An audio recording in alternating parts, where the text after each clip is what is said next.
ሉዊስ ደላፉንቴ ስለ ላሚን ያማል ሲናገሩም ሂ ኢዝ ታችድ ባይ ጋድ ነው የሚሉት። በፈጣሪ በቃ የሆነ የተሰጠው ነገር አለ ብለው የተቀባ እንደሚባለው ልክ እንደዛ አይነት ነው ብለው ያምናሉ። እኔ ሁልጊዜ ይችኛዋ ጉዳይ ግራ ትገባኛለች። ምክንያቱም አሁን የላሚን ያማል በጣም ትልልቅ ቪዲዮ አሁን የ2000 መቼ ነው 2019 ላይ በኒውዮርክ የተደረገው የባርሰሎና እና የሪያል ማድሪድ ጨዋታ ላይ ቪዲዮ ሙሉ ጌሙ አለ እና አሁን የሚጫወተው በ11 ዓመቱ 12 ዓመቱ እና ከዛ በፊት ነው የተማረው ማለት ነው። ልክ ነው። ከውሾቼ ጋር ከሁለት ውሾቼ ጋር ለማመድ ነበር። የሮናልዲኞን የሜሲን ኔይማርን ክሊፖች አጠና ነበር እንደዚህ ይላል። ግን በ7 ዓመቱ አሁን እንደሚጫወተው ነው የሚጫወተው። እና እግር ኳስን በተለይ ጥበብ ነው አርቲስትሪ ነው ብሎ ለሚያምን ሰው ብዙ ጊዜ ጥበበኞችን ይሄማ ጊፍትድ ነው በቃ የተሰጠው ነው እንደምንለው ነገር ማለት ያለብን ይመስለኛል። በእግር ኳስ ላይ እዛ ላይ ዲስፕሊን ያስፈልጋል፣ ስኪሉን ማጎልበት ያስፈልጋል፣ የሚማሯቸው አዳዲስ ትሪኮች አሉ። ልክ ነው። ግን ስታየው የተቀባም ይመስል እና 10 ዓመቱ ላይ ባርሰሎና ለዛ ነው እርግጠኛ የነበረው። 10 ዓመቱ ላይ ባርሰሎና አሰልጣኝ ያለምንም ማመንታት ትላለች ቪቪያን ቫልት እሱ ነው ሜሲን የሚተካው። ስሙ የናኘው ግን ልክ እንዳሁኑ እንደ ዓለም ዋንጫ ባለ ትልቅ ውድድር ላይ ነው። ያኔ እናነሳው ነበር።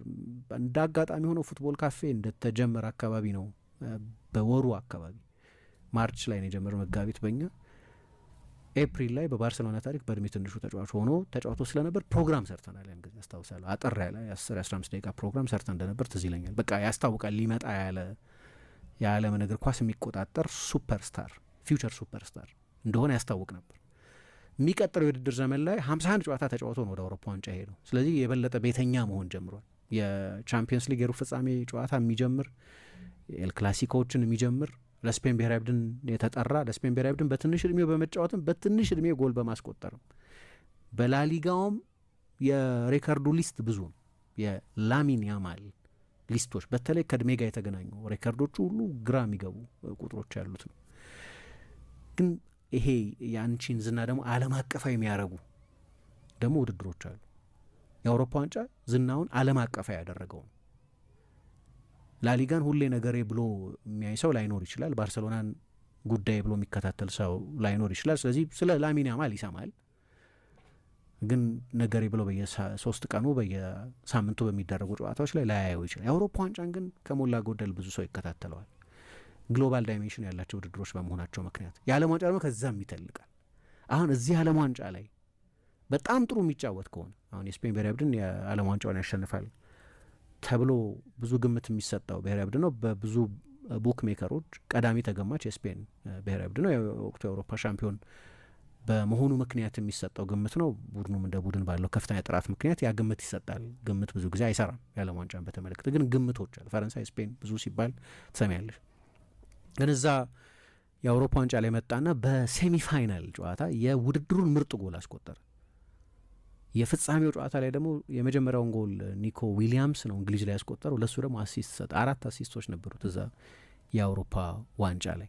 ያንን ጎል ሲያስቆጠር የእሱ ምልክት መሆን የጀመረ አንድ ጎልም አየን። ያለ ባክሊፍት ወደ ኋላ ሳይለጠጥ ወደ ጎል መምታት እንዴት ባላንስ እንደሚኖረው እንዴት ኤግዚኪዩት እንደሚያደርገው አታቂም። ልዩ ነው።